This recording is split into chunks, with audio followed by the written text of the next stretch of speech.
ಬಿಜೆಪಿಯ ಕಾರ್ಯಕರ್ತೆ ಸುಜಾತ ಹಂಡಿಯಿಂದ ಚಿತ್ರಹಿಂಸೆ ಅನುಭವಿಸಿ ಈಗ ಮಾಧ್ಯಮಗಳ ಮುಂದೆ ನನಗೆ ನ್ಯಾಯ ಕೊಡಿಸಿ ಅಂತ ಬಂದು ನಿಂತಿದ್ದಾರೆ ತುಕಾರಾಮ್. ಯಾರು ಆ ತುಕಾರಾಮು ಏನು ಅನ್ನೋದನ್ನು ನೋಡಿದರೆ 2023ರಲ್ಲಿ ಇದೇ ಸುಜಾತ ಹಂಡಿ ಮೇಲೆ ಒಂದು ಕಂಪ್ಲೇಂಟ್ ಆಗಿತ್ತು, ಒಂದು FIR ಆಗಿತ್ತು. ಅದು ಏನಂದರೆ ಹನಿ ಟ್ರ್ಯಾಪ್ ಮತ್ತು ಇಲ್ಲಿ ಅಂತಂದರೆ ಹಲ್ಲೆ ಪ್ರಕರಣ. ಈ ಸಂಪರ್ಕ ನನ್ನ ಜೊತೆ ಮಾತಾಡಲಿಕ್ಕೆ ತುಕಾರಾಮ್ ಇದ್ದಾರೆ, ನಾನು ಅವರನ್ನೇ ಮಾತಾಡ್ತೀನಿ.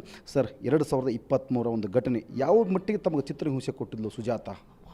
ಅದನ್ನು ಹೇಳ್ಕೊಳಕ್ಕಾಗದಂಥ ಚಿತ್ರಹಿಂಸೆ ಕೊಟ್ಟಿದ್ದಾರೆ ಸರ್.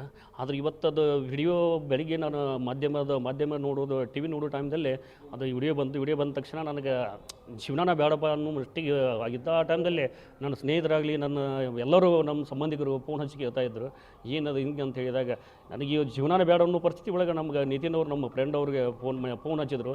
ಅಣ್ಣ ಯಾಕೆ ಎಲ್ಲಿದೆ ಬಾ ಇಲ್ಲಿ ಅಂತಂದರು. ಬಂದಾಗ ಏನು ಅದಾಗಿ ಘಟನೆ ಅಂತೂ ಆಗಿ ತಲೆ ಕೆಡಿಸೋಬೇಡ, ನಾವು ನನ್ನ ಸಹೋದರ ಮತ್ತು ಪ್ರವೀಣ್ ಇರ್ಬೋದು, ಏನಾಗೈತಿ ಬರ್ರಿ ಅದನ್ನು ನೋಡೋಣ, ತಲೆ ಕೆಡಿಸೋಬೇಡ, ಅದಂತ ನಿನ್ನ ಅಳಲನ್ನು ನೀನು ಮಾಧ್ಯಮದ ಜೊತೆ ತೋಡ್ಕೋ.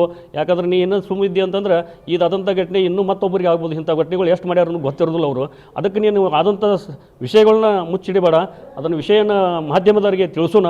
ಏನು ಮರ್ಯಾದೆ ಹೋಗುವಂಥ ಪರಿಸ್ಥಿತಿ, ನೀ ಏನು ಕೆಲಸ ಮಾಡಿಲ್ಲ, ಅಂಥದ್ದೇನು ತಪ್ಪು ಮಾಡಿಲ್ಲ, ಬಾ ಅಂತೇಳಿ ನಾನು ಇವತ್ತು ಮಾಧ್ಯಮ ನಿಮ್ಮ ಕಡೆ ಕರ್ಕೊಂಬಂದ್ರೆ ಸರ್. ಸರ್, ಯಾವಾಗ ಹೆಂಗೆ ಪರಿಚಯ ಆಗಿದ್ದು ನಿಮಗೆ ಸುಜಾತ? ಏನಾಗಿತ್ತು ಸರ್ ಅವತ್ತು? ಒಂದು ನನಗೆ 2023ರಲ್ಲಿ ಸರ್ ಒಂದು ವಾರ 10 ದಿವಸದಲ್ಲಿ ಪರಿಚಯ ಆಗಿದೆ ಸರ್. ನಿಮ್ಮ ಮುಖಾಂತರ ಪರಿಚಯ ಆಗಿ, ಇಲ್ಲ ಸರ್ ನನಗೆ ನನ್ನ ಮಗನ ಆಪರೇಷನ್ ಇದೆ, ನನಗೊಂದು 50,000 ರೂಪಾಯಿ ಹೆಲ್ಪ್ ಮಾಡಿ ಅಂತಂದ್ರೆ SDM ಒಳಗೆಲ್ಲ ಹಾರ್ಟ್ ಆಪರೇಷನ್ ಮಾಡೋದಿದೆ ಅಂದಮೇಲೆ ಹಾಗಾದ್ರೆ ಏನೋ ಒಳ್ಳೆಯದು ಕೆಲಸ ಇದೆ, ನಾನು ಎಲ್ಲರಿಗೆ ವ್ಯವಸ್ಥೆ ಮಾಡಿ ದುಡ್ಡು ಕೊಡಬೇಕಂತೇಳಿ ದುಡ್ಡು ವ್ಯವಸ್ಥೆ ಮಾಡ್ಕೊಂಡು ನಾನು ನಮ್ಮ ಕಾರ್ ಡ್ರೈವರ್ ಇಬ್ಬರು ಹೋದಿವಿ. ಹೋದ ತಕ್ಷಣ ಇಲ್ಲ SDM ಕಡೆ ಬೇಡ, ಆಚೆ ಕಡೆ ಪಂಪ್ ಇದೆಯಲ್ಲ ಅಲ್ಲಿ ಬನ್ನಿ ಸರ್ ಅಂತಂದರು. ಅಲ್ಲಿ ಹೋದಿವಿ. ಅಲ್ಲಿ ಹೋಗಿ ಗಾಡಿ ಇನ್ನೂ ತರಬೇಕಂತಲೇ ನಮ್ಮ ಡ್ರೈವರ್ನ ಅವರು ಆ ಕಡೆಯಿಂದ 2 ರಿಕ್ಷಾ ಮತ್ತು 2 ಸ್ಕೂಟಿ ಅವ್ರು ಬಂದಾರ. ನನ್ನ ಗಾಡಿ ಅಡ್ಡ ಹಾಕಿದ್ದಾರೆ. ನಮ್ಮ ಡ್ರೈವರ್ನ ಹೋಗೋದಕ್ಕೆ ನನ್ನ ಗಟ್ಟಿಗೆ ಹಿಡ್ಕೊಂಡು ನನ್ನ ಅದ ಗಾಡಿಯಲ್ಲಿ ಕಿಡ್ನಾಪ್ ಮಾಡಿದ್ರು. ಬಾಯಿಗೆಲ್ಲ ಅರಿವಿ ತುಂಬಿ ನಾನು ತೊಗೊಂಡೋಗಿ ಉಣಕಲ್ ಕೆರೆಯಿಂದ ಆ ಕಡೆ ಮುಂದೆ ಎಡಗಡೆ ಹೋಗುವಂಥ ಒಂದು ರೋಡ್ ಐತೆ ಸರ್, ಅಲ್ಲಿ ತೊಗೊಂಡೋಗಿ ನನಗೆ ಸಿಕ್ಕಾಪಟ್ಟೆ ಚಿತ್ರಹಿಂಸೆ ಕೊಟ್ಟು. ನನ್ನ ಕಡೆ ಇದ್ದಂಥ ದುಡ್ಡು, ನನ್ನ ಕಡೆ ಇದ್ದ ಬಂಗಾರ ಚೈನು ಇತ್ತು ಸರ್, ಒಂದು 2 ಬಂಗಾರ ಉಂಗುರಿದ್ದು ಸರ್, ಅವನ್ನೆಲ್ಲ ಕಸ್ಕೊಂಡು ನನ್ನ ಕಡೆ ಇದ್ದಂಥ 2 ಲಕ್ಷ ರೂಪಾಯಿ ದುಡ್ಡು ಕಸ್ಕೊಂಡು ನನ್ನ ಹೊಡಿ ಮಾಡಿದ್ರು. ಮತ್ತು ಇನ್ನೂ ದುಡ್ಡು ತರ್ಸಂತ ದುಡ್ಡು ಇಲ್ಲ ಅಂದ ಮ್ಯಾಗ ಇವ್ನು ಹಂಗೆ ಬಿಡೋದು ಬಾಡಿ, ಇವ್ನು ಮರ್ಡರ್ ಮಾಡೋಣ ಅಂತ ಗಾಡಿ ಹಾಕೋರಿ ಇವನು ಅಂತೇಳಿ ನನಗೆ ಅರ್ಬಿ ಕಟ್ಟಿ ಗಾಡಿಯಾಗಿ ತೊಗೊಂಡ್ರು ಸರ್. ಹಾಕೊಂಡು ಅರ್ಬಿ ಕಟ್ಟಿ ಎಲ್ಲಿ ತೊಗೊಂಡ್ರೆ ನನಗೆ ಅದು ಈ ಪೊಲೀಸ್ ಇನ್ವೆಸ್ಟಿಗೇಷನ್ದಾಗ ಗೊತ್ತಾಯ್ತು. ಆಮೇಲೆ ಹೋಗಿದ್ದು ಆ ಊರು ಹಳ್ಯಾಳ ಹತ್ರ ಅಮ್ಮನಕೊಪ್ಪ ಅಂತ ಇದೆ ಸರ್. ಹಳ್ಯಾಳದಿಂದ ಮುಂದೆ ಒಂದು ಹಳ್ಳಿ ಇದೆ. ಅಲ್ಲಿ ಹೋಗಿ ಒಂದು ಗುಡ್ಡ ಇದೆ ಸರ್, ಗುಡ್ಡದಾಗ ಒಂದು ಮನೆ ಇದೆ ಸರ್. ಗುಡ್ಡದಾಗಲ್ಲಿ ಅಲ್ಲಿ ಯಾರು ಹೋದ್ರೂ ಗೊತ್ತಾಗಲ್ಲ ಅಂತ ಪರಿಸ್ಥಿತಿ. ಅಜ್ಞಾತ ಸ್ಥಳ ಇದೆ ಸರ್. ಅಲ್ಲಿ ತೊಗೊಂಡೋಗಿ ನನ್ನ ಕಟ್ತಾರೆ ಸರ್. ಹಗ್ಗ ತೊಗೊಂಡು ಕೈಯ ಕಾಲ ಕಟ್ಟಿ ಶೀಶಿನ ಗುಂಡು ಸರ್, ಮತ್ತು ಬಾರ್ಕೋಲು ಮತ್ತು ಅವು ಕಡೆ ಲಾಂಗು ಏನು ಕೊಯ್ತಾ ಇದ್ದು ಎಲ್ಲ ಇದ್ದು ಸರ್. ಅದರಲ್ಲಿ ಹೊಡಿದು ಅದ್ರ ಕೊಯ್ತಾ ತಗೋದು, ಗೋಣಿಗೆ ಹಾಕೋದು, ನಿನ್ನ ದುಡ್ಡು ತರಿಸಲಿಲ್ಲ ನೀನು ಮರ್ಡರ್ ಮಾಡ್ತೀವಿ ಅಂತೇಳಿ ಸಿಕ್ಕಾಪಟ್ಟೆ ಚಿತ್ರಹಿಂಸೆ ಕೊಟ್ಟರು. ಹೊಡೆದಂಥ ನೋವು ಸರಿ ಹತ್ತಿ ಹೊಲಕ್ಕೆ ಹೊಡೆಯಂಥ ರೈತರು ಯೂಸ್ ಮಾಡೋಂಥ ಔಷಧ ಸರಿಯಾಗಿ ನಾನು ಕ್ರಿಮಿನಾಶಕರನ್ನು ಕೂಡ ಸರ್ ನನ್ನ ಮೈ ಮೇಲೆ ಸುರಿದಾರೆ ಸರ್. ಎಷ್ಟು ಬೇಡಿಕೊಂಡ್ರೂ ಬಿಡೋದಿಲ್ಲ. ಆಗಿನ ಟೈಮ್ದಲ್ಲಿ ಅವ್ರಿಗೆ ಸುಜಾತ ಅನ್ನೋ ಹೆಣ್ಮಗಳಿಗೆ ನಿನ್ನ ಕಾಲು ಬದಲು ಬಿಡುವ ತಂಗಿ ಅಂತ ಎಲ್ಲ ಬೇಡ್ಕೊಂಡ್ರು. ನೀ ಏನು ಕಾಲು ಓದ್ತಿಲ್ಲ ಅಂತ ಸಿಕ್ಕಾಪಟ್ಟೆ ವಾಟ್ಸಪ್ದಿಂದ ಬೇಯ್ತಾಳೆ ಸರ್, ಹೊಡಿತಾಳೆ ಸರ್. ಆಮ್ಯಾಗ ಇದನ್ನ ನಾವು ಹೊರಗಡೆ ಒಂದು ಸ್ವಲ್ಪ ನನಗೆ ಅವಕಾಶ ಏನು ಸಿಕ್ಕ ಹೊರಗಡೆ ಹೋದೆ ಅಂದ್ರೆ ನಿಮ್ಮ ಪರಿಸ್ಥಿತಿ ಬೇರೆ ಆಗುತ್ತೆ. ಟೇಷಪ್ ನಾನು ಕಾನೂನು ಐತಿ ಅಂದ್ರೆ ಹೋಗ್ತಾನೆ ಅಂದಾಗ ನೀ ಬೇಕಾದಲ್ಲಿ ಹೋಗ, ನಾನು BJP ಕಾರ್ಯಕರ್ತ, ನನಗೂ ಎಲ್ಲ ಲೀಡರ್ಸ್ ಪರಿಚಯ ಅದಾರ, ನೀ ಬೇಕಾದ ಮಾಡ್ಕೊ, ನನಗೆ ಮಹೇಶ್ ಟೆಂಗಿಕೆ ಪರಿಚಯ ಅದಾರ, BJP ಎಲ್ಲ ನನಗೂ ಪರಿಚಯ ಅದಾರ ಅಂತ ಹೇಳಿಕೆ ಕೊಟ್ಟರು ಸರ್. ಹೇಳಾದ ಮ್ಯಾಗ ಇಲ್ಲ ಏನು ಮಾಡೋದಿಲ್ಲ, ನೀನು ಕಾಲು ಬದ ನೀನು ಬಿಡಂತರೂ ಅದನ್ನು ವಿಡಿಯೋ ಮಾಡ್ತಿದ್ರು ಸರ್. ಅವರು ಒಬ್ಬರು ಹೊಡಿದು, ಒಬ್ಬರು ಮಜಾ ಮಾಡೋದು, ಸೇರೆ ಕುಡಿದು ಹೊಡಿದ್ವು ಸರ್. ಅವ್ರು ಇದ್ದಂಥ 10-15 ಜನ ಇದ್ರಲ್ಲ, ಅಷ್ಟು ಸೇರಿ ಒಬ್ಬೊಬ್ಬರು ಸೇರೆ ಕುಡಿದು, ಒಬ್ಬರು ಸೇರೆ ಕುಡಿದು ಮುಗಿಯಂತಲೇ ಒಬ್ಬರು ಹೊಡಿದ್ರು. ಅವರು ಹೊಡೆದಾರೆ ಸರ್, ಸಿಕ್ಕಾಪಟ್ಟಿ ಹೊಡೆದಾರೆ. ಸರಿಯಾಗಿ ಕುಡ್ದಾರೆ ಸರ್, ಅವ್ರು ಸೇರೆ ಕುಡ್ದಾರು, ಹೊಡೆದಾರೆ ಸರ್. ಈಗ BJP ಕಾರ್ಯಕರ್ತೆ ಅಂತ ಅವಾಗ ಪರಿಚಯ ಮಾಡಿಕೊಟ್ಲ ನಿಮ್ಮನ್ನ, ನಾನು BJP ಕಾರ್ಯಕರ್ತೆ ಇದ್ದೀನಿ ಅಂತೇಳಿ? ಸರ್ ಹೌದು, ನಾನು BJP ಕಾರ್ಯಕರ್ತೆ ಇದ್ದೀನಿ, ನನಗೆಲ್ಲ ಲೀಡರ್ಸ್ ಎಲ್ಲ ಪರಿಚಯ ಇದ್ದಾರೆ. ಮಹೇಶ್ ಟೆಂಗಿನಕಾಯಿ ಅವರು ಪರಿಚಯ ಇದಾರೆ ಅಂತ ಸರ್. ಮತ್ತೆ ಯಾರ್ಯಾರು ಬಟ್ ಲೀಡರ್ಸ್ ಎಲ್ಲ ಪರಿಚಯ ಇದ್ದಾರೆ ಅಂತಂದ್ರೆ. ಏನು ಮಾಡ್ತೇನೆ ಅಂತ ಹೇಳಿದ್ರಿ ನಿಮ್ಗೆ? ಒಂದು ವೇಳೆ ನೀವೇನಾದರೂ ಹೊರಗಡೆ ಬಂದ್ರೆ ನಾನು ನಿಮ್ಮ ಸುಮ್ಮನೆ ಬಿಡಂಗಿಲ್ಲ ಏನು ಹೇಳಿದ್ರು ಅಂತ ಹೇಳಿದ್ರು? ನಿನ್ನ ಜೀವನ ತೆಗಿತೇನೆ ಅಂತ ಹೇಳಿದ್ರು ಸರ್. ನೀನು ಜೀವನ ಇರೋದಿಲ್ಲ, ನಿನ್ನ ಹೆಸರು ಇರೋದಿಲ್ಲ, ನೀನು ಮರ್ಡರ್ ಮಾಡ್ತಾನೆ ಅಂತ ಜೀವದಿಗೆ ಹಾಕಿದ್ರು ಸರ್. ತಾವು ಯಾವಾಗ ಕಂಪ್ಲೇಂಟ್ ಕೊಟ್ರಿ ಈ ಸಂಬಂಧಪಟ್ಟಂಗೆ? ನಾನು ಬಿಟ್ಟು ಬಂದ್ರೆ ಸರ್. ಬಿಟ್ಟು ಬಂದ ಮ್ಯಾಗ ನಾನು ಸಿವಿಲ್ ಜಿಲ್ಲಾ ಆಸ್ಪತ್ರೆಗೆ ಅಡ್ಮಿಟ್ ಆಕಿನಿ ಸರ್. ಅಡ್ಮಿಟ್ ಆಗಿ ಅಲ್ಲೇ ಪೊಲೀಸ್ ಸ್ಟೇಷನ್ಗೆ ಕಂಪ್ಲೇಂಟ್ ನನ್ನ ಕಡೆ ಬಂದು ಕಾಸಿ ಹಿಡಿಕೆ ತೊಗೊಂಡು ಹೋಗ್ತಾರೆ. ಆಮೇಲೆ ವಿದ್ಯಾರ್ಥಿ ಪೊಲೀಸ್ ಸ್ಟೇಷನ್ಗೆ ಹೋಗಿ ಕಂಪ್ಲೇಂಟ್ ಕೊಟ್ಟೆ ಸರ್. ನಾನು ಕೇಳ್ಕೋದು ಇಷ್ಟೇ, BJP ಅವರಿಗೆ ಒಳ್ಳೆ ಮಹಿಳೆಯರಿದ್ದಾರೆ, ಒಳ್ಳೆ ತಾಯಿಂದಿದ್ದಾರೆ, ಅವರು ಪರವಾಗಿ ಹೋರಾಟ ಮಾಡಿರಿ.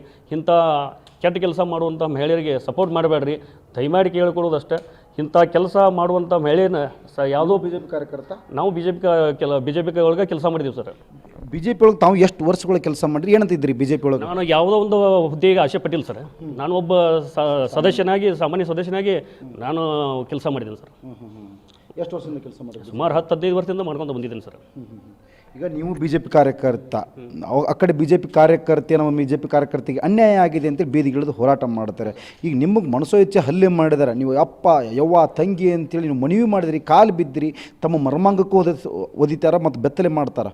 ಇಂಥದಕ್ಕೆಲ್ಲ ಬಿ ಜೆ ಪಿ ಸಪೋರ್ಟ್ ಮಾಡಬೇಕಾ ಸರ್? ಅವ್ರಿಗೆ ಇವತ್ತು ಬಿ ಜೆ ಪಿ ಅವರಿಗೆ ಲೀಡರ್ಸ್ಗಳಿಗೆ ಹೇಳಕ್ಕೆ ಇಷ್ಟಪಡ್ತೀನಿ, ದಯಮಾಡಿ ನೀವು ಬಿ ಜೆ ಪಿ ಪಕ್ಷದಲ್ಲಿ ಇರ್ಬೋದು, ಯಾವುದೋ ಪಕ್ಷದಲ್ಲಿ ಎಲ್ಲ ಗಂಡು ಮಕ್ಕಳು ಇರ್ತೀರಿ, ಹೆಣ್ಣು ಮಕ್ಕಳು ಇದ್ದೀರಿ, ನನಗಾದಂಥ ಪರಿಸ್ಥಿತಿ ನಿಮಗೂ ಅದು ಆಗ್ಬೋದು. ದಯಮಾಡಿ ಇಂಥವ್ರ ಸಪೋರ್ಟ್ ಮಾಡಬೇಡ್ರಿ. ಈಗ ನಮಗೆ ಅನ್ಯಾಯ ಆಗೈತಿ, ನನಗೆ ಸಪೋರ್ಟ್ ಮಾಡಿರಿ ಅಂತ ತಮ್ಮಲ್ಲಿ ಕೇಳ್ಕೊತೀನಿ. ಎಲ್ಲ ಪಕ್ಷದವರಿಗೆ ಇವತ್ತು ಇಂಥ ಮಹಿಳೆ ಇಂಥ ಕೆಟ್ಟ ಕೆಲಸ ಮಾಡ್ಯಾಳ, ನನಗೂ ಎಲ್ಲರೂ ಕೂಡ ಸಪೋರ್ಟ್ ಮಾಡ್ಬೇಕಂತೇಳಿ ತಮ್ಮಲ್ಲಿ ಕೇಳ್ಕೊತೀನಿ. ಮತ್ತು ಈ ನನಗೊಂದು ವಿಶ್ವಾಸ ಏನಿದೆ ಅಂತಂದ್ರೆ, ಈಗ ಇದ್ದಂಥ ಕಾಂಗ್ರೆಸ್ ಸರ್ಕಾರ ಇರ್ಬೋದು, ಮಾನ್ಯ ಸಿದ್ದರಾಮಯ್ಯ ಸಾಹೇಬ್ರು ಇರ್ಬೋದು, ಉಪಮುಖ್ಯಮಂತ್ರಿ ಡಿ ಕೆ ಸಾಹೇಬ್ರು ಇರ್ಬೋದು, ಉಸ್ತುವಾರಿ ಸಚಿವರಾದಂಥ ಸಂತೋಷ್ ಲಾಡ್ ಸಾಹೇಬರು ಒಳ್ಳೆಯದಾರ ನನಗೆ, ಮತ್ತು ಈ ಧಾರವಾಡ ಹುಬ್ಳಿದವ್ರ ಕಮಿಷನರ್ ಸಾಹೇಬ್ರಂತೂ ದಕ್ಷ ಪ್ರಾಮಾಣಿಕ ಒಬ್ಬ ಅಧಿಕಾರಿ ನಮಗೆ ಸಿಕ್ಕಾರ. ಅಂಥವ್ರು ಎಲ್ಲರೂ ಕೂಡ ನನಗೆ ನ್ಯಾಯ ದೊರಕಿಸಿಕೊಡ್ತಾರೆ ಅನ್ನೋದು ಒಂದು ನನಗೆ ವಿಶ್ವಾಸ ಐತಿ. ಮಾನ್ಯ ಸರ್ಕಾರಕ್ಕೆ ಎಷ್ಟು ಕೇಳ್ಕೊಳ್ಳೋದು, ನನಗೆ ಯಾವುದೋ ರೀತಿ ತೊಂದರೆ ಆಗದಂಗೆ ಈ ಕೇಸನ್ನು ಇನ್ನೂ ಚೆನ್ನಾಗಿ ತನಿಖೆ ಮಾಡಬೇಕಂತೇಳಿ ತಮ್ಮಲ್ಲಿ ವಿನಂತಿ ಮಾಡ್ಕೋತೀನಿ. ಮತ್ತು ಅವಾಗ ನಡೆದಂಥ ಘಟನೆನ ಇನ್ನೊಮ್ಮೆ ಏನು ಪ್ರಕರಣ ಆಗಿತ್ತು ಅದನ್ನೇ ಇನ್ನೊಮ್ಮೆ ತನಿಖೆ ಮಾಡಬೇಕು. ಮತ್ತು ಇಂಥವ್ರ ಮ್ಯಾಗ ಸೂಕ್ತವಾದ ಕ್ರಮ ತೆಗೆದುಕೊಳ್ಬೇಕು. ಅದು ನನಗಾದಂಥ ಪರಿಸ್ಥಿತಿ ಯಾರಿಗೆ, ನನಗೆ ಜೀವ ಬೇದಿಕೆ ಇದೆ ಸರ್. ನನಗೆ ಅವ್ರು ಯಾವ ಟೈಮ್ದಲ್ಲಿ ಏನು ಮಾಡ್ತಾರೆ ಅನ್ನೋದು ಗೊತ್ತಿಲ್ಲ. ಅದಕ್ಕೆ ಇವತ್ತು ಮಾಧ್ಯಮದವ್ರ ಮುಖಾಂತರ ನಾನು ಕೇಳ್ಕೊಂಡು ಪೊಲೀಸ್ ಇಲಾಖೆ ಅವ್ರು ಕೇಳ್ಕೋದಿಷ್ಟೇ, ನನಗೆ ಪೊಲೀಸ್ ಬಂದೋಬಸ್ತಿ ಕೊಡ್ರಿ, ಮತ್ತು ನನಗೆ ಜೀವ ಬೇದಿಕೆ ಇದೆ ಸರ್. ದಯಮಾಡಿ ಸರ್ಕಾರ ಕೂಡ ನನಗೆ ಸೂಕ್ತ ಭದ್ರತೆ ಒದಗಿಸ್ಬೇಕಂತೇಳಿ ತಮ್ಮಲ್ಲಿ ಕೇಳ್ಕೊತೀನಿ. ಯಾಕಂದ್ರೆ ಅವ್ರು ಯಾವ ರೀತಿ ವರ್ತನೆ ಮಾಡ್ಯಾರ ಅನ್ನೋದು ನನಗೆ ಗೊತ್ತಿದೆ ಸರ್. ಆ ನೋವು, ಆ ನೋವನ್ನು ಏನು ಹೇಳಿದ್ರು ಕಡಿಮೆ, ಅಂದ್ರೆ ಅವ್ರನ್ನ ನೋಡಿದ್ರೆ ನನಗೆ ಭಯ ಬರ್ತದೆ ಸರ್. ಇವತ್ತು ನಾ ಕೋರ್ಟಿಗೆ ಹೋಗಬೇಕಾದಂಥ ಪರಿಸ್ಥಿತಿ ಬಂದರೂ ಸರ್, ಅವ್ರ ಕೋರ್ಟ್ನಾಗ ಬಂದು ನನಗೆ ಜೀವ ಬೆದರಿಕೆಗೆ ಹಾಕ್ಬೋದು, ಧಮಕಿನೂ ಕೊಡ್ಬೋದು ಸರ್. ಯಾಕಂದ್ರೆ ಅವರು ನಾ ಹಲವಾರು ಸಲ, ಈಗ ಘಟನೆ ಆದಮೇಲೆ ಹಲವಾರು ಸಲ ನಾನು ಮನೆ ಕಡೆನೂ ಇಬ್ಬಿಬ್ಬರು ಬಂದು ಹೋಗಿದ್ದಾರೆ ಸರ್. ಅವರು ಈ ಸಂದರ್ಭದಲ್ಲಿ ನನಗೆ ಜೀವ ಭಯ ಇದೆ, ನನಗೆ ನ್ಯಾಯ ಕೊಡಿಸಿ, ನನಗೆ ಭದ್ರತೆ ಕೊಡಿ ಅಂತ ಏನು ಪೊಲೀಸರಿಗೆ ಮನವಿ ಮಾಡ್ತೀರಿ? ಪೊಲೀಸ್ ಆಗ್ತೀರಿ, ಭೇಟಿ ಆಗ್ತೀರಿ? ಇವತ್ತು ಮಾಧ್ಯಮದ ಮಿತ್ರರಿಗೆ ಮುಗಿದ ತಕ್ಷಣ ನಾನು ನಾಳೆ ಮುಂಜಾನೆ ನನ್ನ ಪದಾಧಿಕಾರಿಗಳು, ನಮ್ಮ ಕಾರ್ಯಕರ್ತರು ಕೂಡ ಬರ್ತಾ ಇದ್ದಾರೆ. ಎಲ್ಲರೂ ಸೇರಿ ಕಮಿಷನರ್ ಸಾಹೇಬ್ರ ಕಡೆ ಹೋಗಿ ಒಂದು ಮನವಿ ಮಾಡ್ತೀನಿ, ದಯಮಾಡಿ ನಮಗೆ ಸೂಕ್ತ ನ್ಯಾಯ ಒದಗಿಸ್ಕೊಡ್ಬೇಕಂತೇಳಿ ಕಮಿಷನರ್ ಸಾಹೇಬ್ರಿಗೂ ಮನವಿ ಮಾಡ್ಕೋತೀನಿ. ಮತ್ತು ಇನ್ನೊಬ್ಬರ ಹೆಸರು ಹೇಳಬೇಕು, ಅವರು ಮಾಧ್ಯಮದಲ್ಲಿ ಮಾತಾಡಿದರು, ರಜತ್ ಉಳ್ಳಾಗಡ್ಡಿ ಅಂತೇಳಿ, ಅವ್ರಿಗೂ ಕೂಡ ನಾನು ಭೇಟಿಯಾಗುವ ವ್ಯವಸ್ಥೆ ಮಾಡ್ತೀನಿ. ನಾಳೆ ಯಾರ್ದ್ರ ಕಡೆ ಅವ್ರ ಮೊಬೈಲ್ ನಂಬರ್ ಸಿಕ್ಕರೆ ಅವ್ರ ನಂಬರನ್ನು ತೆಗೆದುಕೊಂಡು ಅವ್ರಿಗೆ ಕಾಂಟ್ಯಾಕ್ಟ್ ಮಾಡಿ ಅವ್ರಿಗೆ ಭೇಟಿಯಾಗಿ ನಾನು ಅವ್ರಿಗೆ ಅಭಿನಂದನೆ ಸಲ್ಲಿಸ್ಬೇಕು. ಯಾಕಂದ್ರೆ ನೀವು ಎಲ್ಲಿದ್ರಿ ಬರ್ರಿ ಅಂತ ಮಾಧ್ಯಮ ಮಿತ್ರರು, ನೀವು ಹೆದರಬೇಡ್ರಿ ಅಂತ ಧೈರ್ಯ ಒಂದಷ್ಟು ಸ್ಪೀಚ್ ಕೊಟ್ಟಾರಲ್ಲ, ಅಂಥವ್ರು ಬೇಕಾಗಿತ್ತು ಈಗ. ಯಾಕಂದ್ರೆ ಯಾರು ನನಗೆ ನ್ಯಾಯ ಸಿಗಬೇಕು. Okay, thank you sir. ನಾನು ಅನುಭವಿಸಿದಂತಹ ಚಿತ್ರ ಹಿಂಸೆ ಮತ್ತಾರೂ ಸಹ ಇಲ್ಲಿ ಅಂದರೆ ಅನುಭವಿಸಬಾರ್ದು. ಅಂತಹ ಹಿಂಸೆಯನ್ನು, ಅಂಥ ತೊಂದರೆಯನ್ನು ನಾನು ಅನುಭವಿಸಿದ್ದೀನಿ. ಹೀಗಾಗಿ ಇವತ್ತು ನನಗೆ ನ್ಯಾಯ ಬೇಕಾಗಿದೆ. ನ್ಯಾಯಕ್ಕಾಗಿ ಪೊಲೀಸ್ ಆಯುಕ್ತರಿಗೂ ಸಹ ಮನವಿ ಮಾಡ್ತೀನಿ. ಆದರೆ ಬಿ ಜೆ ಪಿ ಇಲ್ಲಿ ಅಂದರೆ ಬಿ ಜೆ ಪಿ ಮುಖಂಡರು ಎಚ್ಚೆತ್ತರಗೊಳ್ಳಬೇಕು. ಯಾಕೆಂದರೆ ನಾನೂ ಸಹ ಇಲ್ಲಿ ಅಂದರೆ 10-15 ವರ್ಷಗಳ ಕಾಲ ಇಲ್ಲಿ ಅಂದರೆ ಬಿ ಜೆ ಪಿಯ ನಿಷ್ಠಾವಂತ ಕಾರ್ಯಕರ್ತನಾಗಿ ಕೆಲಸ ಮಾಡಿದೆ. ನನ್ನ ಬೆನ್ನಿಗೂ ನೀವು ನಿಲ್ಲಿ ಅಂತೇಳಿ ಮನವಿ ಈತ ನೊಂದಂತಹ ಏನು ವ್ಯಕ್ತಿ ಇದ್ದಾನೆ ಇವರು ಮನವಿ ಮಾಡ್ತಾ ಇದ್ದಾರೆ. ಕ್ಯಾಮ್ರಾ ಪರ್ಸನ್ ಜೊತೆ ಎಲ್ಲಪ್ಪ ಸೊಲರಪ್ಪ, TV5 ಹುಬ್ಬಳ್ಳಿ.